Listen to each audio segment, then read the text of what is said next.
नमस्कार साथियों, स्वागत है आपका दिव्यांशी इंग्लिश पॉइंट में। तो साथियों, यदि अभी तक आपने मेरे चैनल को सब्सक्राइब नहीं किया है, चैनल को सब्सक्राइब कर दीजिए, वीडियो को लाइक कर दीजिए, बेल आइकन को प्रेस कर दीजिए ताकि आगे आने वाली सूचनाओं का नोटिफिकेशन सबसे पहले आपको मिल सके। तो साथियों, इस समय की बहुत बड़ी अपडेट आ रही है। ये बात तो मैंने आपको कल ही बताई थी कि मुख्यमंत्री जी से मिलने की तैयारी कर रहे हैं अभ्यर्थी, और वो इसलिए कर रहे हैं क्योंकि उम्र सीमा में छूट को लेकर अभ्यर्थियों की मांग जायज़ है, मुख्यमंत्री जी को सुन लेनी चाहिए। उनका कहना ये है कि ये भर्ती जो है 7 साल बाद आई और हम इसी बीच में ओवर एज हुए हैं, तो हमको एक मौका एटलीस्ट मिलना ही चाहिए। जब आपने दरोगा भर्ती में उम्र सीमा में छूट दी है, बाकी भर्तियों में दी है और बाकी प्रदेशों में भी उम्र सीमा में छूट मिली है, तो यूपी में क्यों नहीं और एलटी ग्रेड में क्यों नहीं?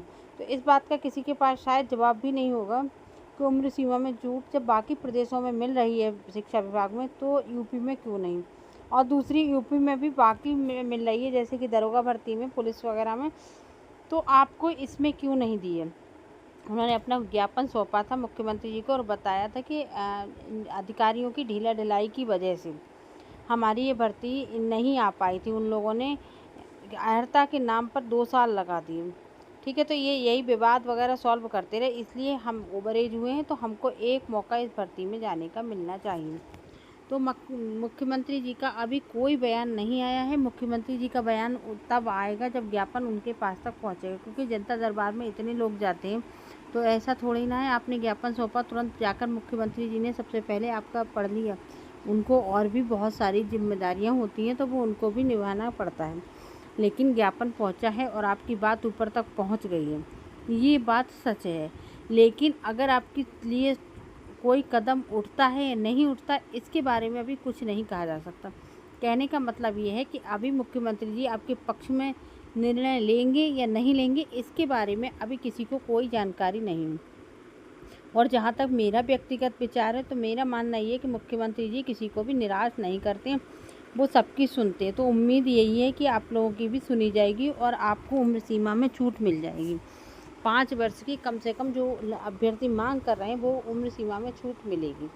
लेकिन अब जब तक कुछ फाइनल डिसीजन नहीं होता है, तब तक कुछ कहा भी नहीं जा सकता है, क्योंकि केवल अभ्यर्थी जाकर मिले ही तो हैं और मुख्यमंत्री जी के पास ज्ञापन सौंपा ही तो गया है। अभी उनका कोई बयान नहीं आया है कि उनको क्या सोचा है, उनको क्या लगता है। अगर देखिए शासन प्रशासन को ये लगेगा कि इनको उम्र सीमा में छूट मिलनी चाहिए, तो उनके अपने व्यक्तिगत विचार से मिल भी जाएगी। अगर उनको ये लगता है कि अभी नहीं मिलनी चाहिए, क्योंकि भर्ती जब इतने दिनों बाद आई है, तो इसमें आपका फॉल्ट भले ही नहीं है, लेकिन हमने जो डिसाइड कर दिया वो डिसाइड कर दिया है, तो आपको नहीं भी मिलेगी। और वैसे ये है कि मिलनी तो चाहिए, क्योंकि अभ्यर्थियों का अगर इसमें कोई फॉल्ट होता तो गलती नहीं उनकी होती, लेकिन गलती शासन प्रशासन की मुझे ये समझ में नहीं आया। इन्होंने 4-5 साल करा क्या था? देखिए, 2018 की भर्ती, 19 और 20 तक तो चलो आप मान लीजिए भाई वो अपनी तैयारी कर रहे थे या उसमें उम्र सीमा में छूट मांग रहे थे, कर रहे थे।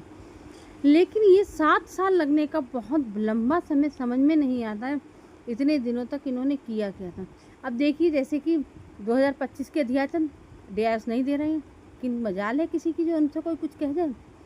तो इसी तरीके से अधिकारियों का रवैया थोड़ा ढीला है। बाकी उत्तर प्रदेश में सब कुछ ठीक है, लेकिन माननीय मुख्यमंत्री जी को इस बात पर ध्यान देना चाहिए कि उनके अधिकारी इतने ढीले क्यों हैं। मेन चीज़ तो सब कुछ बागडोर जो है वो अधिकारियों के हाथ में होती है, और जब अधिकारियों का व्यवहार इतना ढीला रहेगा, तो काम देश में कैसे हो पाएगा, कैसे प्रदेश में आगे बढ़ेगा। बाकी प्रदेशों में, ये बिहार का ही उदाहरण ले लीजिए, यूपी के बहुत सारे युवकों ने बिहार में भर्ती ले ली, और बिहार में हर साल इतनी भर्तियां होती हैं। अभी भी बिहार में शिक्षक भर्ती का फिर से पिटारा खोलने वाला है, तो वहाँ पे कैसे हो जाती? वहाँ पे तो नहीं होता है कि 5-5 साल कोई आपकी पूरी नहीं हो रही है, आपका अर्हता विवाद ही नहीं सॉल्व हो रहा है, वहाँ तो ऐसा नहीं होता। तो ये तो उत्तर प्रदेश की तौहीन की बात है कि उत्तर प्रदेश में इस तरीके से कोई भी भर्ती लटकी रहती है। और इसमें अधिकारियों का और शासन का एक सकारात्मक रवैया होना चाहिए, जिससे कि कोई भी भर्ती समय से पूरी हो, कोई भी काम प्रदेश में समय से पूरा हो। मुख्यमंत्री जी की छवि खराब नहीं होनी चाहिए, और इस बात पर अगर मुख्यमंत्री जी ध्यान देंगे तो निश्चित तौर पर हर साल होंगी। हम ये नहीं चाहते हैं कि हमें 10,000, 20,000, 50,000 भर्ती मिले। हम ये कहते हैं आप 1,000 करिए, लेकिन हर साल करिए। ठीक है, कोई और सूचना मिलती है तो मैं आप लोगों के साथ ज़रूर शेयर करूँगा। आप लोगों को बताती हूँ, ये वीडियो अपने दोस्तों के साथ शेयर कर दीजिए। अगली वीडियो मिलते हैं, तब तक के लिए नमस्कार।